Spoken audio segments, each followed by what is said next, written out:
First of all, what I want to show you is a pot.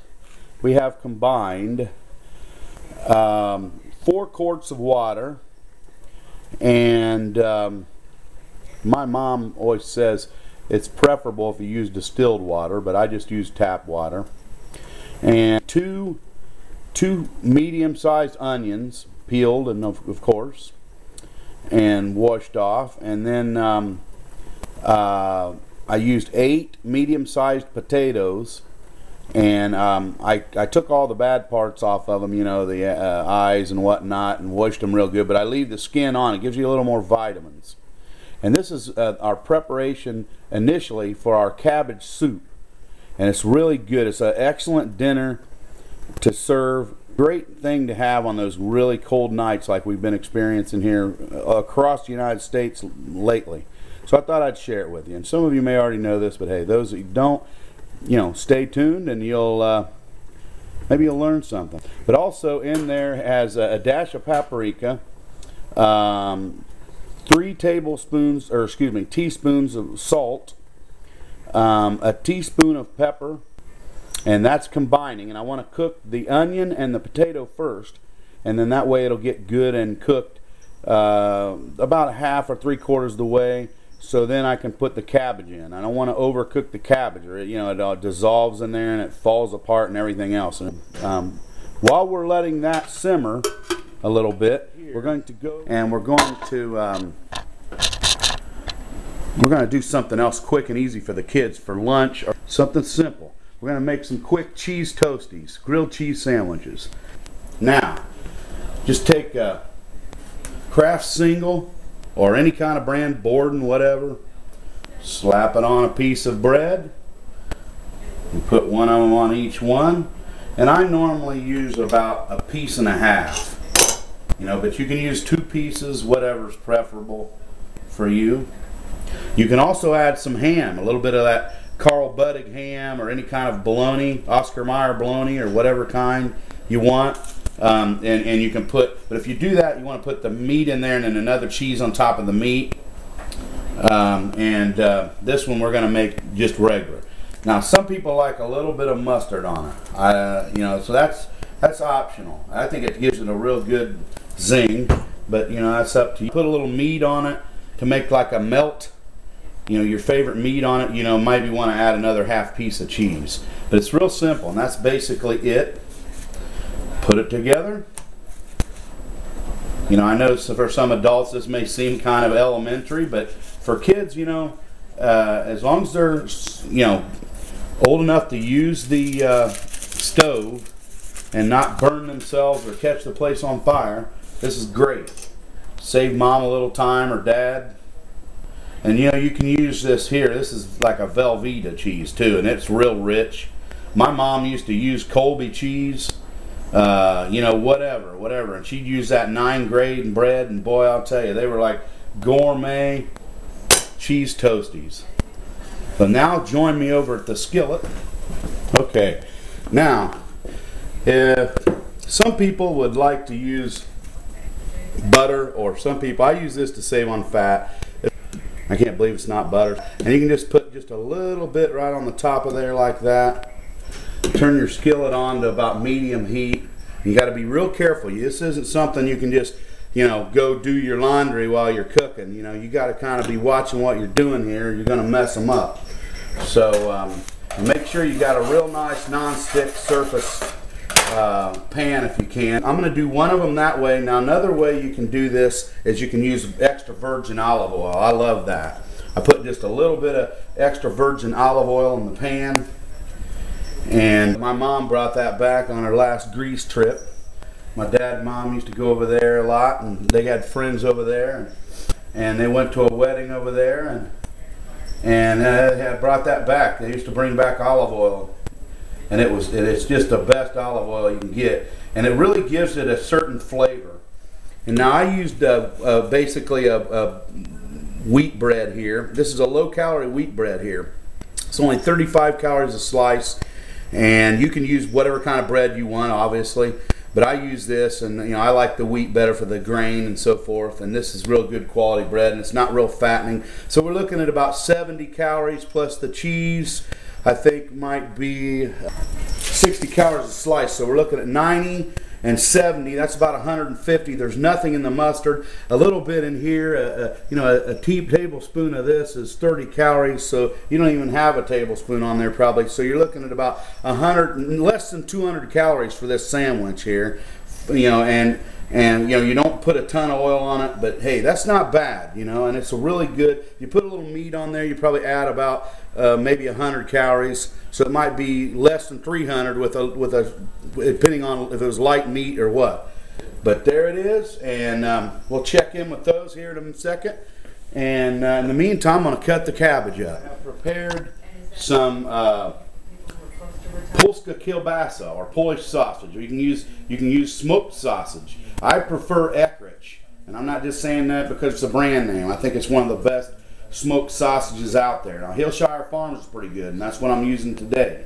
But you can use whatever kind you want. But you know, this has got a lot of meat in it, not as much fat and filler, and it just got a great flavor to it, and it just is a better quality. You know, it tastes like meat. It doesn't taste like a sponge. That's why I use it. I got my cabbage right here, chopped up. It's, you know, medium to large head. You know, peel off the outer layer, throw it away, wash it real good, take the hearts out and chop it up. It's ready to roll. And of course, this is left over from our cheese toasty, but we're going to go ahead and focus on that. Check in with the cheese toasties and the soup for a minute. So let's pan over this way. Move her forward just a little.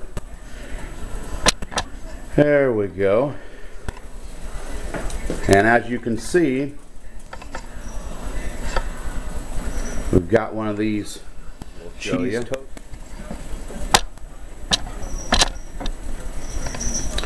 And they're very good. See, just lightly toasted a little bit on each side. As you can see, very good. A little bit of mustard in there. You can do it without the mustard if you don't like mustard, but I really like the mustard. You can add a little bit of thin deli sliced meat or whatever you like on there. I prefer ham. Some people prefer chicken or turkey. You know, a little bit of smoked flavored ham, lightly thin sliced. You could put bacon on it, whatever. Now we're going to check in with the soup. We're going to leave that behind. As you can see, this one here is cooking in the olive oil right now. And next I want to add in the cabbage. I want to cook it a little bit. The last thing that we'll add in is the meat. And see, but we want to cook, like I said before, we want to cook the onion and we'll just go ahead and add the seasonings and the onion and the potato in first, so that will cook pretty good before we add the cabbage. Because it doesn't take very long for cabbage to cook, and if we do it ahead of time, then we're going to end up having mush in there, and we don't want that. We want our cabbage to be nice and cooked, but yet not mush. You know, just a nice hunk of cabbage when you get done. Don't take long either. And if you need to, at this time, you can add a little more water because you boiled that potato and whatnot for a while. You might need to add just a little more water, so we'll do that. So we'll add a quart of water to that. Once we've got our quart added in there, I'm going to let you see that here in a minute. I want to stir up all those ingredients real good so the potatoes aren't on the bottom. You know, you don't want your cabbage pushing those potatoes right down on that burner and end up burning them or sticking them. You want to kind of mix that up there real good and get the flavors, you know, combined real nice. Okay, we're going to go ahead and stick the lid on that and turn it down just a hair, maybe to about medium low. And I got my soup ladle prepared for when we're done. You can see here, I've got your typical lunch, and or you know, it could be a dinner, anything you want. We've got tomato soup over there, and of course I didn't do that today because I'm making cabbage soup, but it's real easy. Of course the directions are right on the back of the can, and you can add a little bit of milk with that if you for some, and salt and pepper to taste, and that makes a real creamy tomato soup.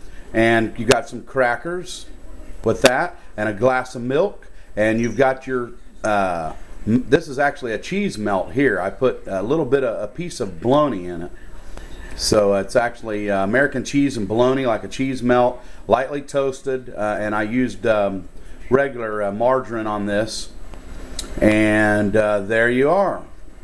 So voila. Boy, you got to look at that cabbage in there. Take a look at that. Isn't that great? I mean, it is really, I'm going to put you down in there without steaming up the camera lens too well. But boy, isn't that nice. See, it's just about done, maybe a little bit more. You don't want to overcook it, like I've said before. That's the key. Otherwise, it's like literally like mush. And you get just the right consistency. You can kind of keep checking it every now and then. Stir it. That's the key. And I'll put it on about a medium simmer now. And I'm ready to add the meat. A pound of smoked sausage. I'm using Polish sausage actually, but whatever trips your trigger. And I'm going to stir that in there. So your potatoes, when they're done, you know, you should be able to cut through those with a fork. So I'll get down and see if I can dig one of those up. See, there's an onion right there. The onion is already cooked well. It's been boiling for a while. There's a potato there. Look at that. See, if I put it on the soup ladle, I can saw through that pretty easy. It might go just a little more. See how it's flaking? You want to take a knife or something and be able to slice through that real easy. It won't take long for this meat to cook because it's basically already pre-cooked. It just needs to heat up and collect the flavors. I'm going to add a little bit more pepper. Black pepper.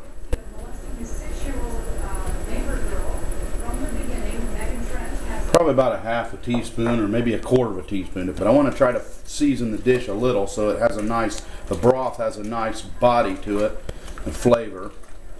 And then of course, and you want to be able to kind of cut through that a little bit harder than you can the potato. The potato, when you take the knife through, you know, as I've shown here, see, if I hold on to the pot, I can't cut through that yet, so it's got a ways to go. When I can cut through it, you know, maybe a little resistance, but not much, then you know it's done. And then of course the potatoes, you'll be able to cut through them easier because they've been cooking longer. But that's okay. Potatoes will keep their consistency a little bit more than what the cabbage will. So we don't want to overcook it, and just keep periodically stirring it and keeping an eye on it and attending to it, and that way it keeps everything moving, keeps the ingredients combined, keeps it from sticking on the bottom, and you're all good. And like I said, you know, on this show, we're not trying to do anything real intense or complicated. You know, the purpose of this show is basically to help people, you know, to do something simple that's good and nourishing. And you know, especially on a cold day like today, it's I don't know, 20 degrees out now, and the other day it was below 0 wind chill factors, and we're up here in northern Indiana, and you know, it's kind of nasty sometimes this time of year, and you just want to kind of stay in and have a nice hot bowl of soup, keep warm, and snuggle up to somebody you like or something. And man, that's the way to go. And so we appreciate you stopping by, and we hope you've enjoyed it. And I'm going to let that simmer until it's ready, and you can kind of experiment with that. I'll give you another shot of what that looks like down in there. See, as you can see, all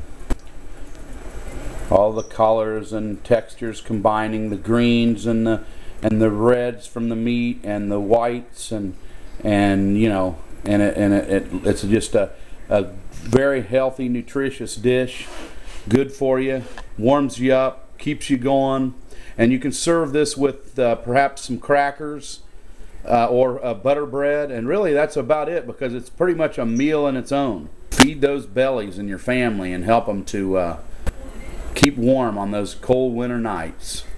So have a great day, God bless you, and that's it. That'll wrap it up for this edition, the 7th edition here of Cooking with Phatty right here on Fat Hippie 65. We hope to see you again sometime soon. Bye-bye.